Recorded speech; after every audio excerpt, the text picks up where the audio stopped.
Hey everybody, ronarray here, and since GGG announced Dawn of the Hunt League for Path of Exile 2, there have been a lot of talk around new Ascendancies. So in this video I want to focus on the Ritualist, one of the Ascendancies for the new class, the Huntress.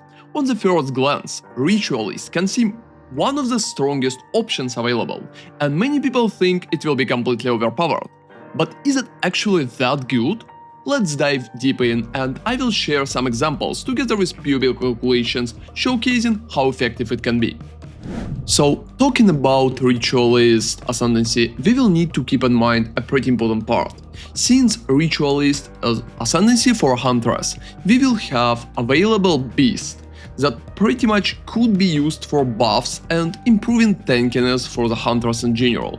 I think Beast could be a very big argument for Huntress being strong in general.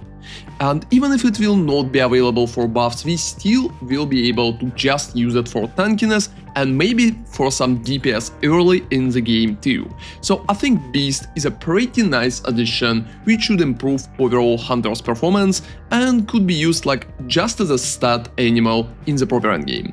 Let's talk about Ascendancy itself right now, and let's start with the passives which are not really appealing. One of them is Intricate Sigils. It provides one charm slot together with 20% more charm charge gained.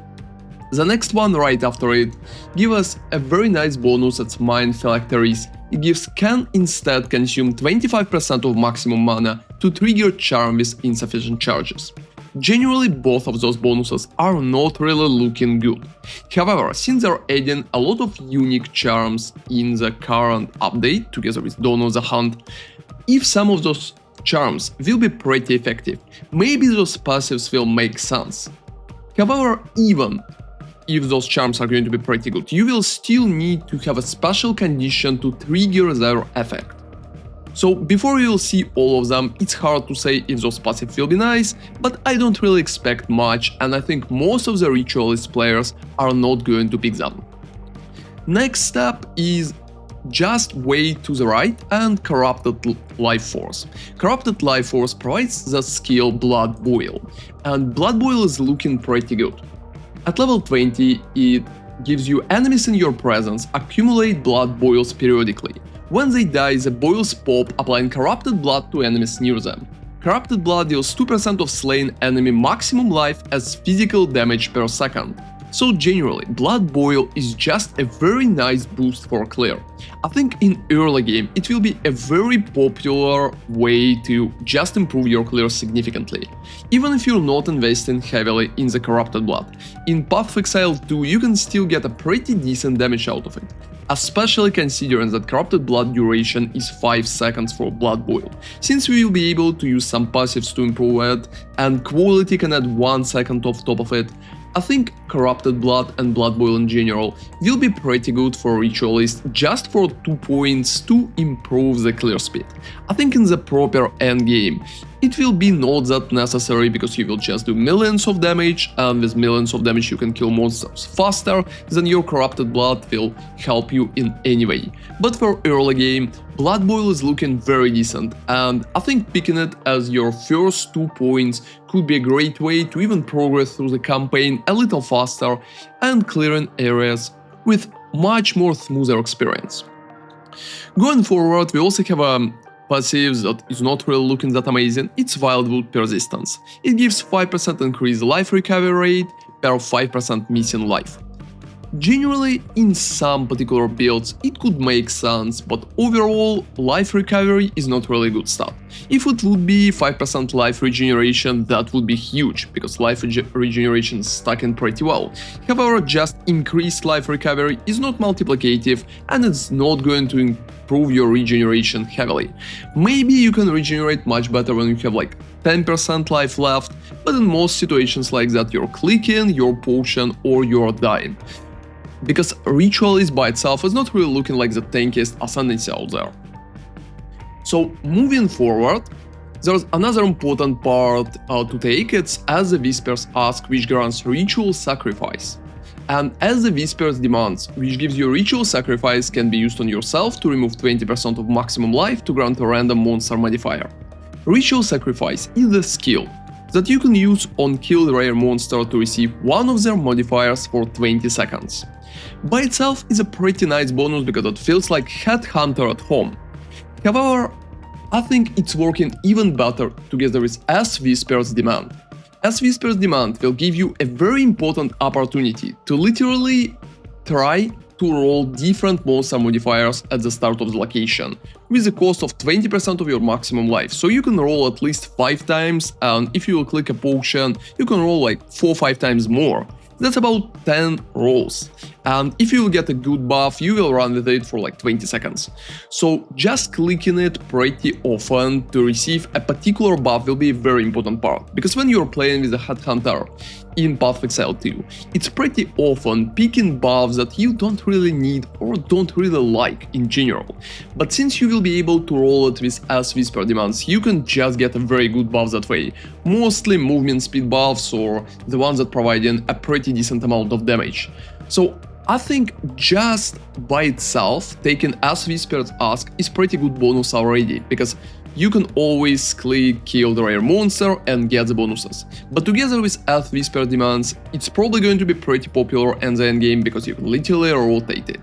The biggest question is how fast you can use Ritual Sacrifice, and will you be able to improve duration significantly. But even with just 20 seconds, I think it's looking pretty promising, and that pick is going to be very popular. I think by itself, As the Whisper Ask together with just Ritual Sacrifice will be a very popular option for your second 2 points. So if you're going Blood Boil first, you can go second for As the Whisper Ask. And moving forward, we are touching the part that most of the people consider overpowered, and probably the main reason why Ritualist is looking so strong. So we have Unfurled Finger, which provides +1 ring slot for Ritualist, and that bonus is huge. I'm going to showcase a few PoE examples right after that, just to show how much you can get from one ring, what kind of DPS bonus you can get, and how well it's going to work. However, a pretty important part, since you will need to pick one small passive while going for Unfurled Finger, and all of them are giving you debuffs. One of them is giving 25% reduced spirit, second 30% reduced maximum mana, and one -15 to all elemental resistance. So picking one out of them, I think -15% to all elemental resistance is probably the best pick, because reduced maximum mana is going to make mana management much harder, and 25% reduced spirit is just horrible for most of the builds out there. So I think nobody is really going to pick it. However, 15% to all elemental resistance will be very easy to compensate, literally with the ring that you're going to receive from Unfurled Finger itself. So I honestly think that debuff is not a big issue, and we shouldn't mind it that much. You just will need to pick a ring with some particular resistances on it. After that, you're receiving small passive with 3% increased attributes, which is pretty good, and Mystic Attunement, which give 25% increased bonuses gained from equipped rings and amulets. Mystic Attunement together with +1 ring slot is going to stack very well with Ingenuity belt. And if Ingenuity is not going to be nerfed in the patch notes, which still remains to be seen, I think it's going to be a very strong combination. But now let's go to Path of Building and see a few examples how strong this combination actually is, because it's looking very good in theory. But what will be the percentage increase for our damage, for example, at practice? So as an example, I'm just going to use my Monk build to make sure that everything calculated properly. Take it with a little grain of salt, because it's just a theoretical example of what we can expect. So in my Monk build, I'm receiving about 17 and 4% of additional damage from each of my rings. One is providing 16 hit DPS, as you can see right here, and one is providing 17.4. So in general, for Ritualist, with one additional ring slot, you will receive about 17-18% of DPS with a pretty good ring, but not a mere tier 1, which will be expensive, but not crazy expensive. I'm using those rings especially as an example of something that you can get, but it will not cost crazy amount of currency.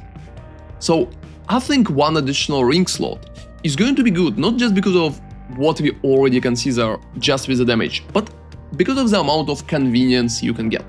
On the ring you can get resistances, on the ring you can get mana regeneration, you can also get life in some particular regard. And I think all of that in combination is going to be a very good way to improve how your character is working. So even if the damage from the ring slot itself is not that high by itself, you still can get a lot of convenience, and that will be a very important reason. But now let's use an Ingenuity belt, right? I have a pretty nice Ingenuity belt, it's 92%. So I'm going to use it as an example, even if it will be not really accessible for many players. But let's use it as just a high-end way. So when I have Ingenuity belt with 92% increased bonuses gained from equipped ring, one ring is providing about 27-28% of additional DPS, which is absolutely huge. So Amazon, Ritualist, together with a very good Ingenuity belt, is going to receive a huge bonus from that additional ring. It will be 30% together with some convenience on top of it. And it's looking very, very strong. However, I think 25% is not looking that amazing. So if we will get off our Ingenuity belt and just change percentage to 25 right here, even with the very good rings, as you can see, I'm receiving only approximately 9% of hit DPS, which is definitely not that high. So I think 25% of additional bonus is going to help significantly with capping resistances, with getting a little more mana here and there, and maybe a little more life. But the pure DPS increase for 2 Ascendancy points that we are spending for 25% increased bonuses from equipped rings will not be that high. However, we need to keep in mind that it also increases bonuses from amulet as well. So if you're going a very good amulet, and mine for example here is giving around 11% DPS, they're also going to receive about 3% of additional DPS from amulet 2, together with even more convenience, so more mana, more like energy shield or life or whatever else you're going to pick at your amulet. So I expect that node to provide about 11, maybe 12% of DPS with a pretty nice high-end setup, and with mirror tier rings I think it can jump to 15, maybe 16% at best. So those nodes looking good and pretty strong, but I don't think those are game-breaking or completely amazing. However, important part that if Ingenuity by itself is going to be nerfed, I think those nodes are going to showcase better results compared to other builds which are playing different Ascendancies. So going back to the main point, I think Unfurled Finger together with Mystic Attunement is going to provide about 40% of approximate damage, considering that you're going to use Ingenuity, and Ingenuity seems to work with additional ring slot. 40% of damage at all times, together with all the convenience that you can get in the process, together with resistances, mana, life and stuff like that. I think it's very strong, but I wouldn't call it overpowered, because for different Ascendancies, for example for a monk, some particular nodes can provide about 40% of additional damage as well in almost all the cases. So right now Ritualist is looking pretty good because it has clear options such as Blood Boil, it has a Headhunter at home, which in my opinion will be pretty popular, at least with investing 2 points for As Whispers Ask, and maybe investing even more to just circle those with As Whispers Demand. And Unfurled Finger with additional ring slot and 25% increased bonus is going to be pretty popular, but I definitely wouldn't call that Ascendancy overpowered, even if it's looking like a pretty strong option. I think it's going to be very popular, but to make sure that it's going to work as good as possible, I think it will require a lot of investment, because if you will have a high percent Ingenuity, it's going to work better, if you will have a mirror tier rings, it's going to be better too, and I think it will be very gear dependent. So other Amazon options could be a little better if you're not looking to invest so much currency in your character, but if you're looking for high-end endgame, it could be the best option for Huntress currently, because I think it would perform a little more stably compared. I think the best improvement for that Ascendancy would be changing charm bonuses for something else, because those are not really looking good right now, but we will need to wait for patch notes and more information about the rest. I also think that the whole Ritualist fate is going to be decided also by how strong is going to be all the set of skills with spears and how good will be the buffs that we will be able to receive from tamed enemy.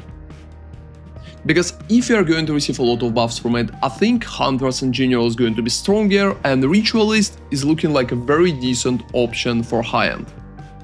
So tell me in comments if you're going to play that Ascendancy, what you like especially for it, and how you're going to proceed.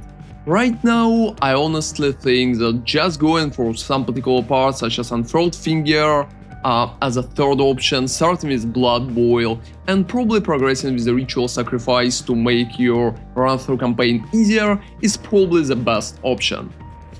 However, feel free to share your thoughts, and thank you very much for watching. I'm sure Ritualist is going to be popular and strong, but we will be able to guess even better after the patch notes. ronarray out.